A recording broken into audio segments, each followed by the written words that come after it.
राज्य सरकारी जिल्हा परिषद कर्मचारी आणि शिक्षकेतर कर्मचारी आजपासून बेमुदत संपावर।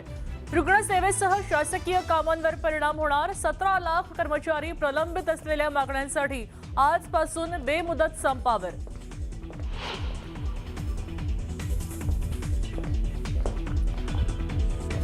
महिला आरक्षण विधेयकाच्या समर्थनार्थ महायुतीचा आज जनआक्रोश मोर्चा।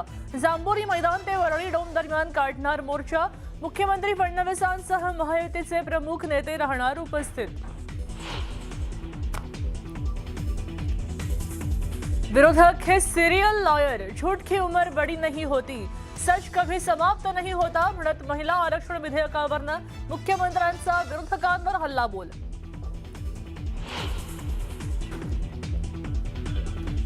मुख्यमंत्री फडणवीस बारामती दौऱ्यावर पोटनिवडणुकीसाठी सांगता सभा। मुख्यमंत्री फडणवीस, उपमुख्यमंत्री शिंदेसह महायुतीचे नेते राहणार उपस्थित, तर खासदार सुप्रिया सुळेही उपस्थित राहणार असल्याची माहिती। शरद पवार ब्रिज कॅन्डी रुग्णालयामध्ये दाखल। नियमित चाचण्यांसाठी शरद पवार रुग्णालयात, सुप्रिया सुळेंची माहिती।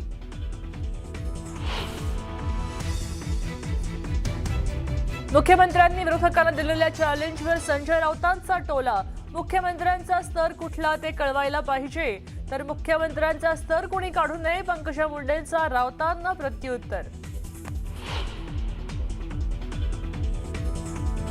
समता पतसंस्थेतल्या 45 खातेदारांची पोलिसांकडून चौकशी।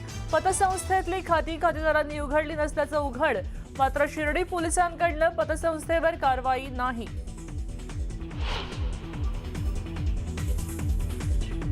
खरातच्या कोट्यवधींच्या प्रॉपर्टीवर ईडीकडून तात्पुरती टाच येण्याची शक्यता। ईडीकडून संबंधित मालमत्तांची छाननी सुरू। पुढच्या काही दिवसात मोठ्या कारवाईची शक्यता। नाशिकच्या टीसीएस कंपनीच्या धर्मांतर प्रकरणी धक्कादायक माहिती समोर। व्हॉट्सअप ग्रुपच्या माध्यमातून होत होता तरुणींचा छळ। एसआयटी तपासात व्हॉट्सअप ग्रुपची माहिती समोर।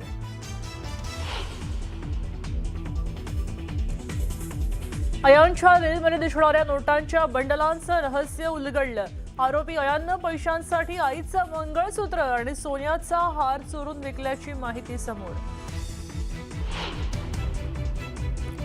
आणि पहलगाममध्ये पर्यटकांचा जीव वाचवणाऱ्या आदिलला उपमुख्यमंत्री शिंदेंच्या मदतीतून बांधलं नवीन घर। मंत्री शिरसाट आणि कदमांच्या उपस्थितीत होणार गृहप्रवेश।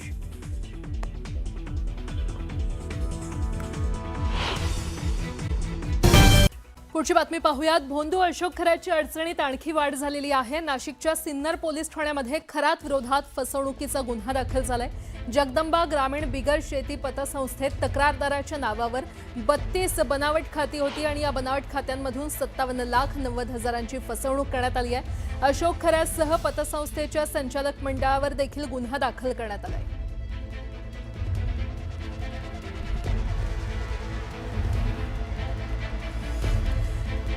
आणि आता भोंदू अशोक खरात संदर्भातच आणखीन एक मोठी बातमी, आणखीन एक मोठी अपडेट सध्या समोर येते।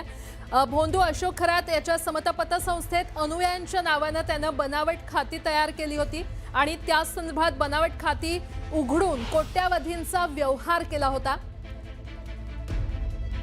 आणि शिर्डी पोलीस आता समता पतसंस्थेवर मेहरबान का असा प्रश्न निर्माण झालाय। पोलिसांनी 45 खातेदारांची चौकशी केली। यातून हे खाते त्यांनी उघडले नसल्याचं समोर आलं असून समता पतसंस्थेच्या व्यवस्थापकावर गुन्हा दाखल झालेला आहे। मात्र शिर्डी पोलीस समता पतसंस्थेवर काहीही कारवाई करताना दिसत नाहीये। भोंदू अशोक खरात याच्यावरती शिर्डीमध्ये शेतकऱ्याची फसवणूक आणि सावकारकीचा गुन्हा दाखल झाल्यानंतर खरं तर शिर्डी पोलिसांनी वेगाने तपास सुरू केला, ज्यामध्ये अनेक धक्कादायक बाबी समोर आल्या। समता पतसंस्थेमध्ये 57 लोकांच्या नावे जवळपास 100 खाते उघडली गेली, ज्यावरनं कोट्यावधीचा व्यवहार झाला। या खात्यांची जवळपास 45 जणांची चौकशी झाली आहे। मी आता शिर्डी पोलीस ठाण्याजवळ आहे आणि आपण जर बघितलं तर शिर्डीमध्ये जो गुन्हा दाखल झाला त्यामध्ये अनेक बाबी समोर आल्या। समता पतसंस्थेमध्ये 57 लोकांच्या नावे 100 खाती उघडण्यात आली, ज्यावरती 60 कोटींचा व्यवहार झाला। मग हा व्यवहार या लोकांनीच केला की नाही केला या संबंधीचे सगळे जबाब जे आहेत ते झाले आणि जवळपास 45 जणांची चौकशी आणि जबाब झाले, ज्यामध्ये चाकणकर असतील, परब असेल, जासूद असतील, अनेक बडे बडे नाव त्यामध्ये आहेत आणि ह्यांनी सरळ सरळ सांगितलंय की आम्ही कधीही या पतसंस्थेत गेलो नाही किंवा आम्ही हे खातं उघडलं नाही, सह्या आम्ही केल्या नाही. आणि दुसरीकडे आपण जर बघितलं तर परब नावाच्या व्यक्तीने तर थेट त्या पतसंस्थेवरती गुन्हा देखील दाखल झालेला आहे. असं असताना त्या व्यवस्थापकावर आतापर्यंत का कारवाई होत नाही? समता पतसंस्थेमध्ये जर ही सगळी बनावट खाती उघडली गेली तर त्यांच्यावरती देखील कारवाई होणं गरजेचं आहे. मात्र कुठेतरी शिर्डी पोलीस त्यांच्यावरती मेहरबान असल्याचं बघायला मिळतंय. हरीश देमोटे, न्यूज 18 मराठी, शिर्डी, अहिल्यानगर. भोंदूखऱ्याच्या कोट्यवधींच्या प्रॉपर्टीवर ईडीकडून तात्पुरती टाच येण्याची शक्यता आहे असं सूत्रांकडून कळतंय. आर्थिक गैरव्यवहार प्रकरणात ईडीकडून कारवाईला वेग आलेला आहे. ईडीकडून संबंधित मालमत्तांची तपशीलवार छाननी सुरू आहे. संशयित व्यवहारांमुळे कोट्यवधींची संपत्ती आता अडचणीत आली आहे. बोगस गुंतवणूक, फसवणूक आणि मनी लॉन्ड्रिंग बाबत अद्याप तपास सुरू आहे. विविध ठिकाणी छापे टाकून महत्त्वाची कागदपत्र जप्त करण्यात आली आहेत. तर संबंधित बँक व्यवहार आणि आर्थिक व्यवहारांची चौकशी सुरू आहे. काही बँक खाते देखील सील करण्यात आलेले आहेत. तर इतर सहकाऱ्यांचाही तपास यंत्रणांच्या रडारवर ते आहेत आणि पुढील काही दिवसात मोठ्या कारवाईची शक्यता आहे. महिला आरक्षण विधेयकाबाबत माझ्यासोबत ओपन डिबेट करण्याचं आव्हान मुख्यमंत्री देवेंद्र फडणवीसांनी विरोधकांना केलं होतं आणि फक्त माझ्या स्तराच्या नेत्यासोबत मी खुल्या चर्चेला तयार आहे असंही मुख्यमंत्री म्हणाले होते. याच मुद्द्यावरून आता ठाकरेंच्या शिवसेनेचे खासदार संजय राऊत यांनी हल्लाबोल केलाय. त्यांनी त्यांचा स्तर कुठला आहे आणि त्यांची स्वतःची लेवल कुठली हे कळवायला पाहिजे असा जोरदार टोला राऊतांनी लगावलाय. तसंच त्यांनी स्वतःची लेवल स्वतःच सांगितली अशी बोचरी टीकाही त्यांनी केली आहे. मी तर आज त्यांना ओपन चॅलेंज देतो, ओपन चॅलेंज, की माझ्या स्तरातल्या कुठल्याही त्यांच्या नेत्यांनी माझ्यासोबत महिला विधेयकाच्या संदर्भात ओपन डिबेट करावी. ओपन डिबेट की याच्यामध्ये काय चूक आहे, या पद्धतीत काय चूक आहे, याच्यावर ओपन डिबेट करावी. ते करणार नाहीत, करू शकत नाहीत. केवळ मुजोरी करायची आणि पळून जायचं हे जे काही यांनी सुरू केलेलं आहे याच्या विरुद्ध देशभरात आणि महाराष्ट्रात आता महिलांचं एकत्रीकरण आम्ही करणार आहोत. मुळात त्यांनी त्यांचा स्तर कोणता हे कळवायला पाहिजे ना. त्यांनी स्वतःला एक स्तर, स्वतःची एक लेवल स्वतःच सांगितली. ती कोणती? की मला या लेवलचा माणूस चालेल. आता त्यांनी त्या लेवलची माणसं किंवा ती लेवल काय आहे, आता भारतीय जनता पक्षामध्ये काय लेवल आहे मला माहित नाही, आणि ते भारतीय जनता पक्षामध्ये कोणत्या लेवलला आहे. देशामध्ये मुख्यमंत्री खूप आहेत. माननीय मुख्यमंत्री या राज्याचे कुठेही कधीही जर आम्हाला चर्चेला बोलवलं तर अतिशय विनम्रपणे माननीय मुख्यमंत्री बोलतील, तिथे आमची बाजू मांडायला आम्ही जाऊ. माननीय मुख्यमंत्र्यांनी त्यांच्या सोयीने वेळ द्यावा, कारण आम्ही सगळेच दिल्लीमध्ये होतो. दिल्लीमध्ये काय घटना झाल्या, काय चर्चा झाल्या, काय घटना आधी झाल्या, क्रोनॉलॉजी पुरी आली पाहिजे की भारतीय जनता पक्षाने आम्हाला बोलून आधी काय सांगितलं, नंतर काय झालं, याच्यात किती तफावत आहे, किती अंतर आहे, सगळ्या गोष्टी घडलेल्या आहेत. दरम्यान संजय राऊत यांनी मुख्यमंत्री फडणवीसांवर केलेल्या टीकेचा आता भाजप प्रवक्ते आणि नगरसेवक नवनाथ बन यांनी समाचार घेतलाय. पाहुयात ते नेमकं काय म्हटलंय.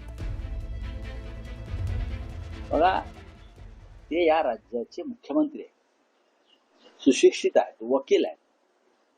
त्यांनी बोलताना भान ठेवलं पाहिजे. कोणत्या लेवलच्या गोष्टी करताय तुम्ही? लेवल माझ्या लेवल एवढं तू.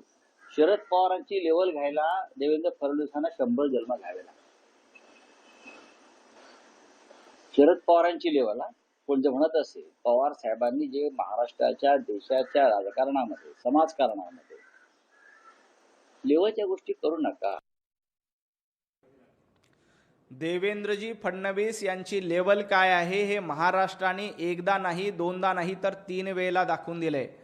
तुम्ही ज्यांचं नाव घेतात त्या नेत्यांबद्दल आदर आहे, परंतु माननीय शरद पवार साहेबांच्या नेतृत्वामध्ये त्यांच्या पक्षाला कधीही 3 अंकी आकडा गाठता आला नाही.